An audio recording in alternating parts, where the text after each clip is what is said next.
lah Iya, dikerjakan oleh iya. non dokter gigi. Iya, iya. Akibatnya apa dok? Akibatnya mungkin dia pakai bahan-bahan yang sifatnya karsinogenik, malah mencetuskan tumor di mulut. Walahan. Iya. Iya. Kemudian melakukan melakukan filler di payudara yang akhirnya menyebabkan bengkak dan busuk justru payudaranya seperti itu. Yang niatnya ingin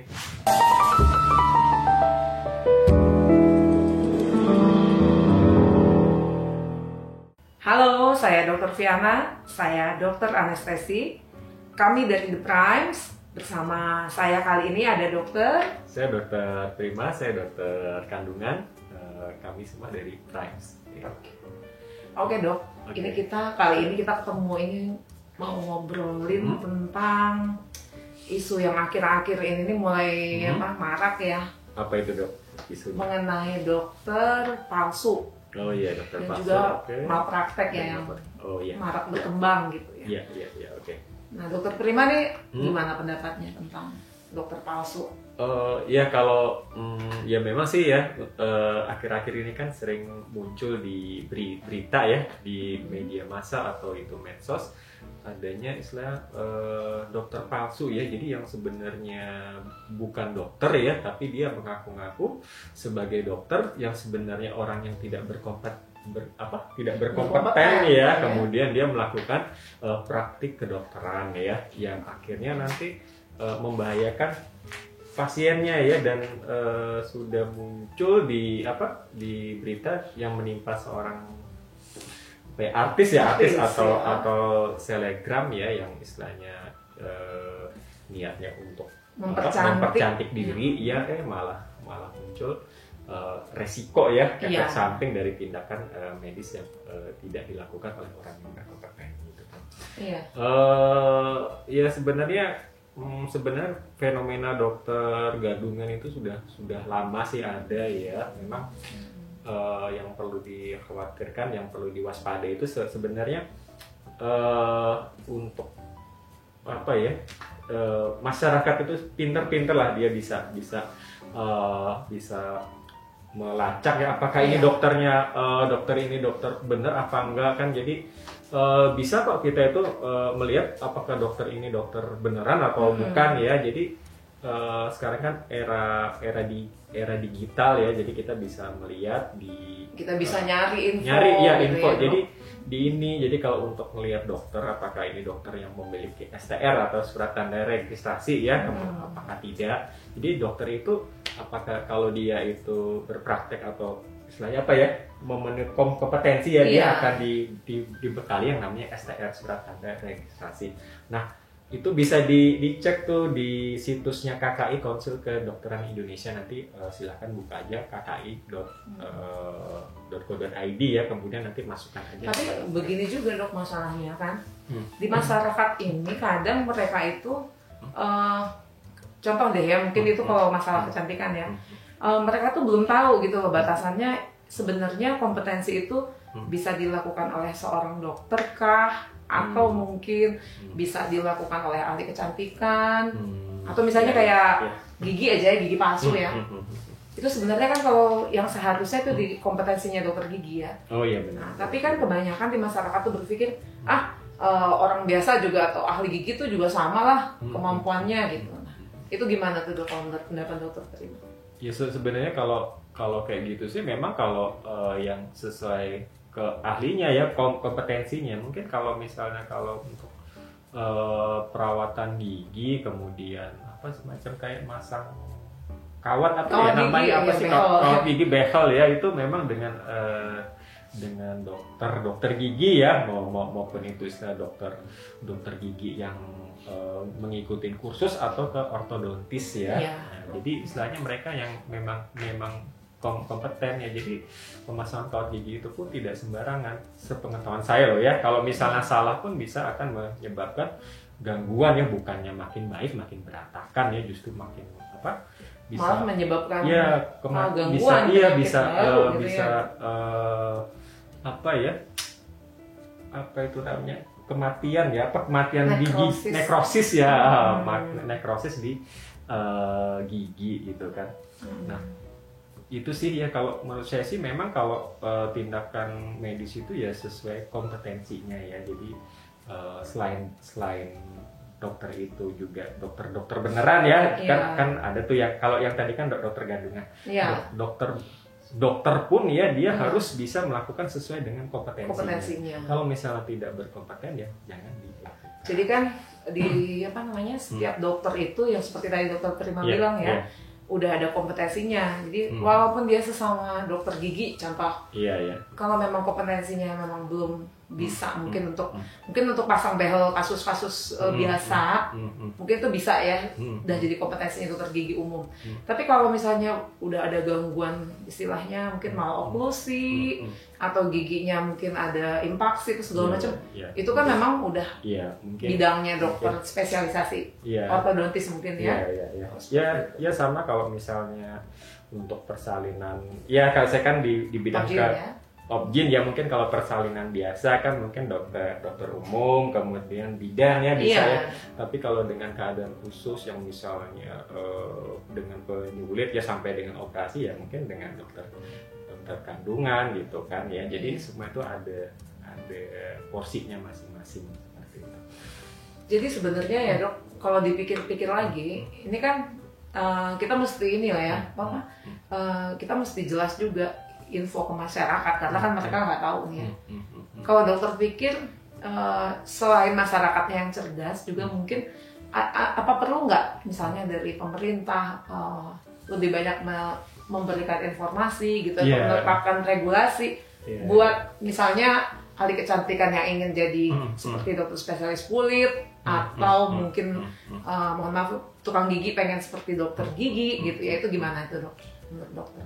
Kalau seharusnya kan sebenarnya sudah ada regulasinya ya, jadi tinggal penerapannya aja di lapangan ya. Jadi apakah ya memang sulit juga kan, dari banyak banget ya yang istilahnya yang berpraktik, apakah semua diketok satu-satu dilihat itu kan sulit juga ya. Jadi kadang muncul ke permukaan itu kalau misalnya udah muncul malpraktik, tindakan malpraktik ternyata diusut nggak ada izin gitu kan, nggak dokter gadungan gitu kan ya. Selama nggak ada masalah sih kadang-kadang sih ya kita ya tertutupin ya kayak gitu ya, fenomena itu yang sebenarnya cukup banyak dijumpai di masyarakat. Jadi kadang-kadang tuh masyarakat jadi mudah tergiur gitu ya dok, karena gini mikirnya, kalau ke dokter mah mahal lah. Jadi kalau misalnya kita pakai ini misalnya dok jasa pembuatan gigi gitu ya, ke yang bukan dokter, dibilangnya dia juga ahli kok. Lebih fatal lagi kan kalau dia tukang gigi tapi ngaku-ngaku sebagai dokter gigi gitu ya. Nah itu tadi dok, ya mungkin nanti lebih banyak di edukasi ya masyarakatnya mungkin ya.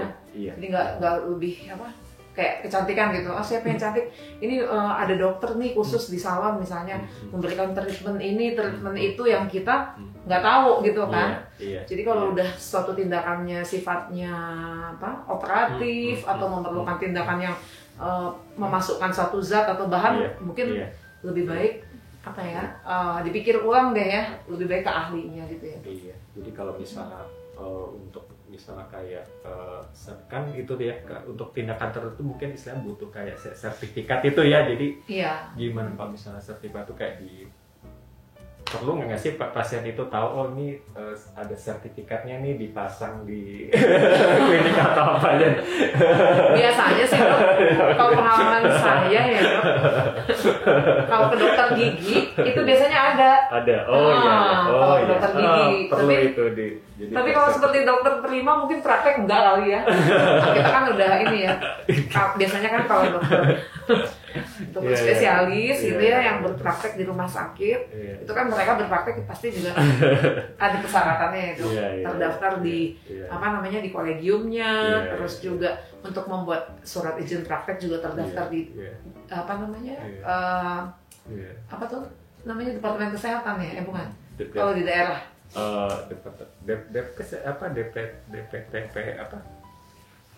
perizinan lah ya. Maksudnya udah sesuai dengan ini sesuai dengan prosedur gitu ya. Iya, sesuai dengan prosedur dari POMKI, dari kolegium, kemudian dinas kesehatan, kemudian ID sih biasanya baru. Terus kalau dokter Prima nih pernah nggak ngelihat sendiri hasil-hasil dokter palsu itu malprakteknya? Saya selama ini kalau saya sih ini sih dukun ya. Dukun ya, Dok, ya? Iya, ya, Dukun beranak ya. Dokter objek itu dukun. Jadi kalau masalah yang lain-lain sih saya belum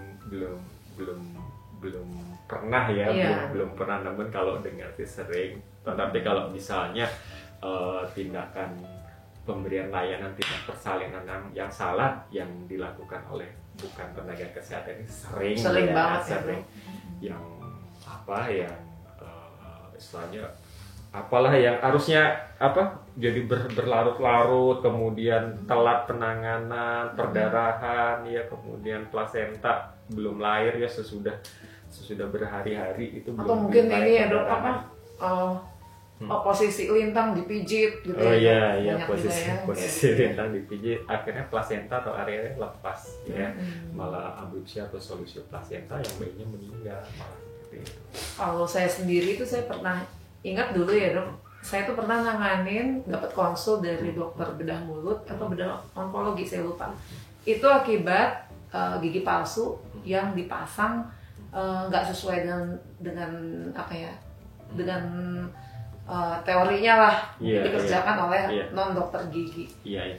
Akibatnya apa, Dok? Akibatnya mungkin dia pakai bahan-bahan yang sifatnya karsinogenik, malah mencetuskan tumor di mulut. Walhasil yang tadinya niatnya ingin memperbaiki gigi, memperbaiki estetis gitu ya, akhirnya malah dia harus dioperasi. Akibat timbul keganasan di rongga mulut. Nah itu tadi kan bahaya banget ya. Jadi emang kita harus lebih banyak mengedukasi masyarakat gitu ya.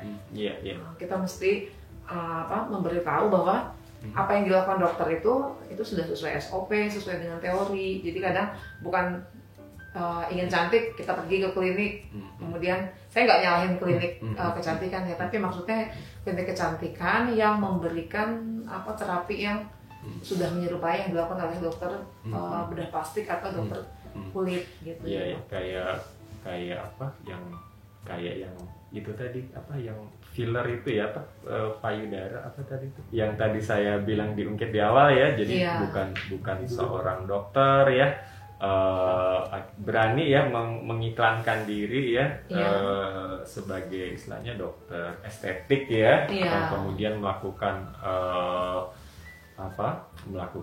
filler di payudara yang akhirnya menyebabkan bengkak dan busuk justru payudaranya seperti itu. Ya niatnya ingin mempercantik diri dengan harga yang murah malah bencana. Dan itu juga kalau udah seperti itu kemungkinannya nggak hanya sampai busuk gitu aja ya, Dok ya. Di kemudian hari si bahan-bahan yang disuntikan tadi bisa aja menimbulkan keganasan juga, kita nggak tahu kan.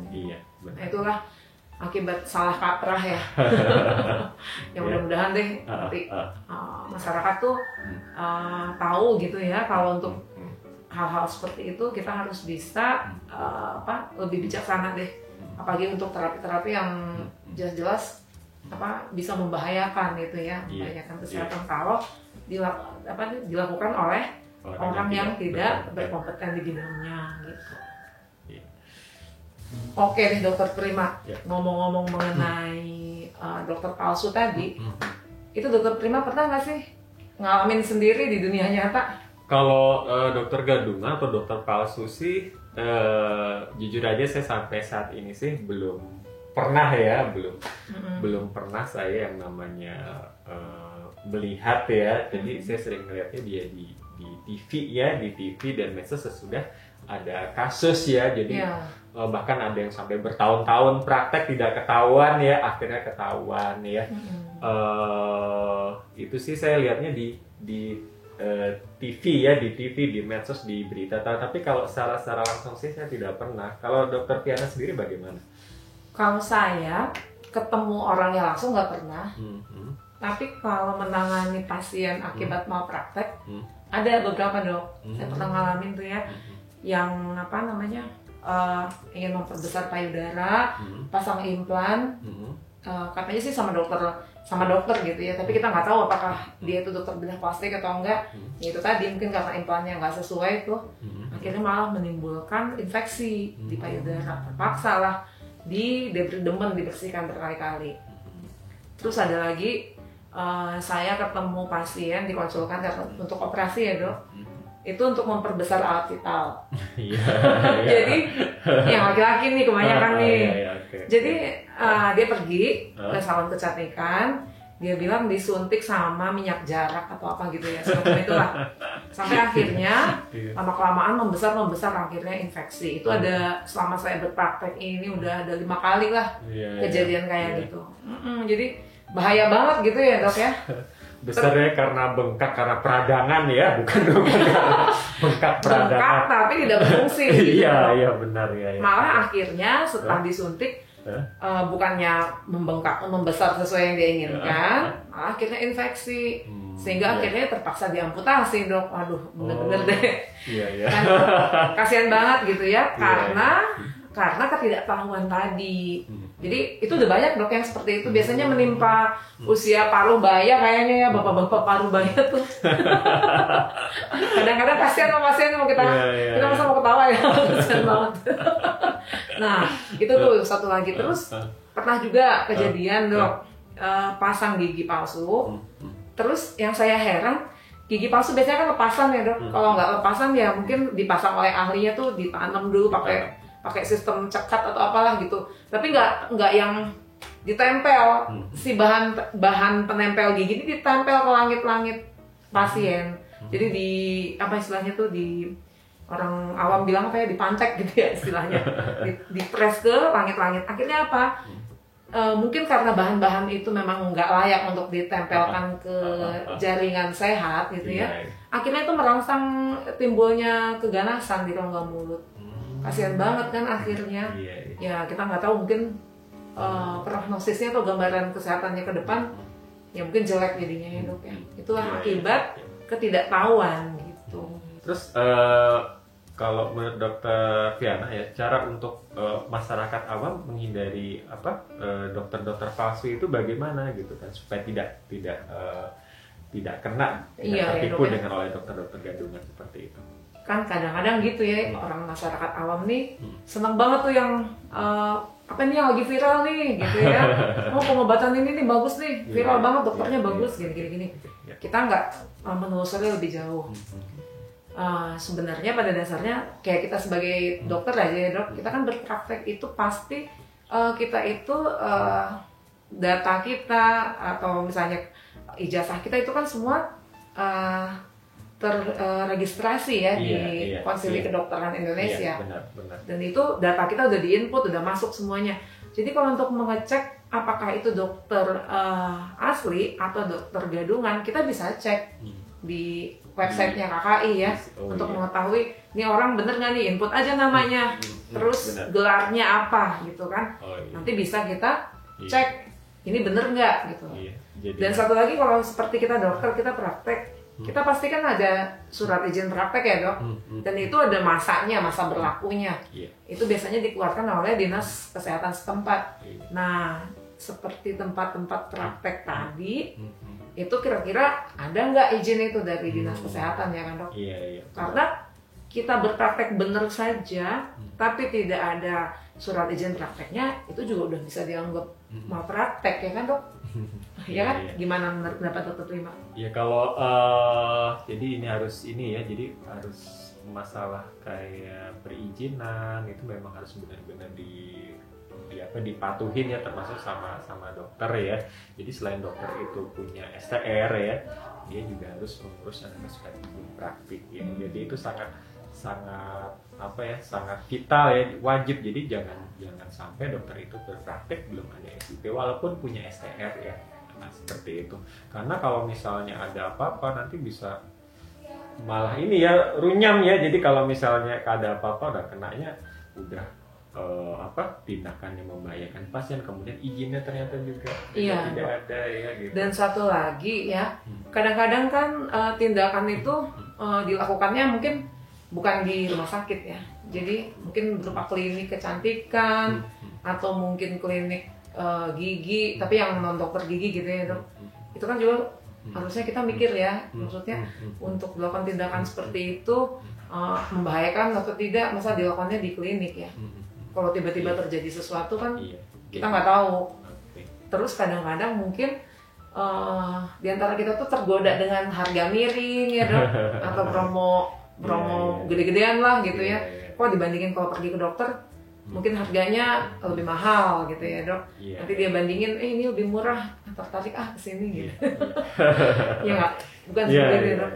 Ya ada benarnya juga ya. Terus ya pokoknya yang utama tadi ya, cek ininya dokternya bener apa enggak gitu ya dok ya. Tadi dicek di KKI apa enggak, kemudian lihat apa SIP-nya, surat izin prakteknya gitu kan. Biasa dokter yang berpraktek harusnya dia punya SIP, surat izin praktek. Kemudian untuk tindakan-tindakan itu harus sesuai dengan kompetensinya ya. Kompetensi itu bisa didapat melalui misalnya ada yang dari kursus ya, kemudian dengan pendidikan spesialis gitu kan. Jadi kan sesuai dengan kompetensi aja untuk melakukan tindakan, jangan melebihi kewenangan ya. Terus kalau misalnya harga ya, kadang kalau misalnya ya tidak sepenuhnya juga sih, kalau harga murah pasti gadungan gitu enggak ya dok? Kita lihat juga sih yang itu tadi, yang memberi ininya siapa gitu kan, backgroundnya gimana gitu kan tadi sudah gampang dilacak ya. Kalau misalnya dokternya bener ya gitu kan, oh ada STR-nya ada nih gitu kan, SP-nya ada ya, berarti dia dokter beneran gitu kan ya gitu. Jadi himbauan saya nih buat teman-teman di rumah, untuk terhindar dari kita ketemu dokter gadungan atau dokter palsu. Kita tuh akhir-akhir ini kan kita suka follow media sosial tuh, ada sesuatu yang viral gitu, wah bisa jadi lebih cantik, lebih oke. Terus kita dengar harganya murah gitu kan, terus follower banyak, kita ikutin. Nah itu kita jangan terlalu mudah untuk terpengaruh. Kita mesti cari tahu benar-benar apakah seseorang dokter itu yang mengaku diri dokter gitu ya, itu benar-benar berkompeten sesuai dengan kompetensinya gitu ya.